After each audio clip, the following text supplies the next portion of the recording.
Okay guys, this PC turned out really good. And I mean really good. And despite the fact that there are a lot of budget parts in this build, the looks and the performance turned out incredibly dope. Let me show you.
Hey guys, and welcome to another sick budget PC build.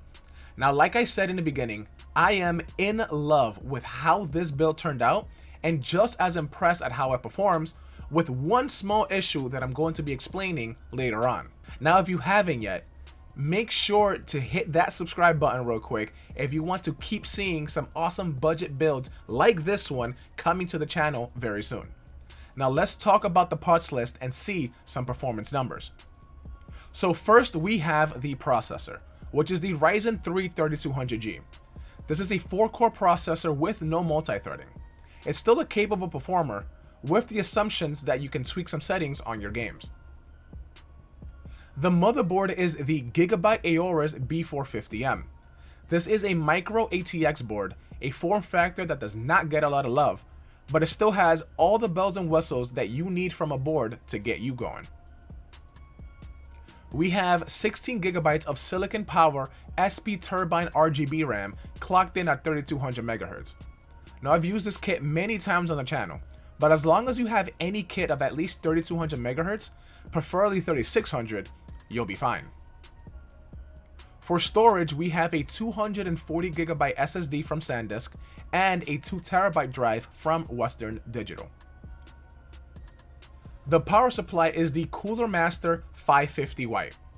Now, I know that this is not an 80 plus bronze power supply and you might get scared from using a power supply that is rated 80 plus white, but I've used this one for a couple of years with no issues, so I can stand behind it. And it has all black cables, which is a huge plus for me. The graphics card is the AMD RX 570. Now, this is the Power Color Dragon variant, and the lack of RGB really makes this a stealthy one, and I like it. And finally, the case is the brand new Antec NX700. This case was provided to me by Antec themselves, and I love the aesthetic look of the case. It comes pre-installed with two 200mm intake fans in the front and one 120mm fan in the rear with room to add way more fans. I love the front mesh as it adds a unique design that's very different from most cases in the market. Now, cable management is a pain in the butt though, and if you don't have a modular power supply, it might get cramped trying to hide all those extra cables in the back. Also, I do not like the fact that it has those PCIe cover slots that are those bend to pry ones. It makes the case feel a bit cheap considering its $90 price tag, but the overall look and feel of the case is fantastic, and overall, I do recommend it. Now, all the parts are listed in the description below, but practically these parts were found on the second-hand market and it ragged me just under $700. Now, of course, there are many ways to lower the cost on this build, like the storage and even a more affordable case. But because this case was sent to me, I definitely just wanted to show it off in a complete build. Of course, prices may vary, and if you want to know where I can find any of these deals on used components, check out this video up here where I show you my secrets on PC part hunting. Now let's see some gaming numbers to see exactly how well this build performs.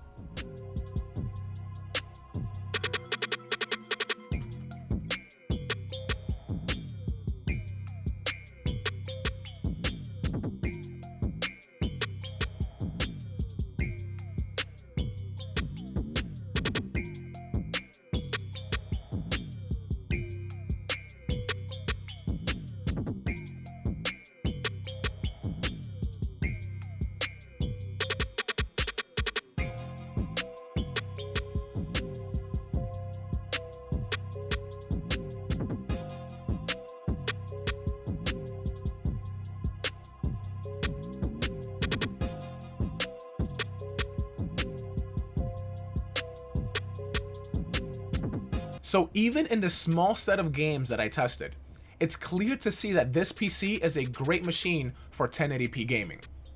Now there are a couple of issues that I have with this build in general. First, it's the storage.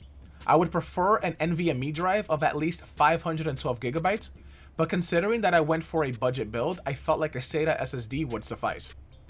And second, it's the CPU. The 3200G is still a great chip, but 4-core seems to be starting to see its age, especially when there isn't any multi-threading. In this run of Fortnite, for example, you can see that the CPU utilization is really high, and because of that, you get random frame drops. Although the averages are good, the 1% lows here show us that the CPU, even though it's giving its absolute best, isn't enough to provide a consistent high FPS experience. Now locking the FPS to like 60 can help the issue, but that would mean you would have to give up high FPS for consistency. Demanding games like this, or even some AAA games, especially moving forward, can cause an issue, so be aware of that for the future. But overall guys, I think that this build turned out absolutely great.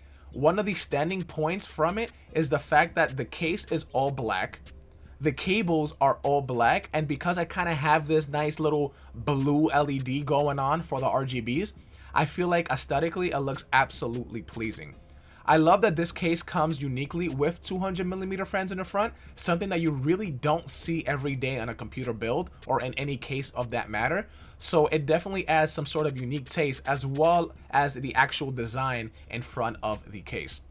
But like I said, you can look at all these parts in the description below, as well as this brand new case from Antec if you guys want to check it out for yourselves. But I hope you guys did enjoy this nice little build video that I did for you guys. I'm extremely excited with this build and I'm happy with the way it turned out. So if you guys did enjoy this video, make sure to hit like and do not forget to hit that subscribe button. Thank you guys all so much for watching, and we will see you all in the next one.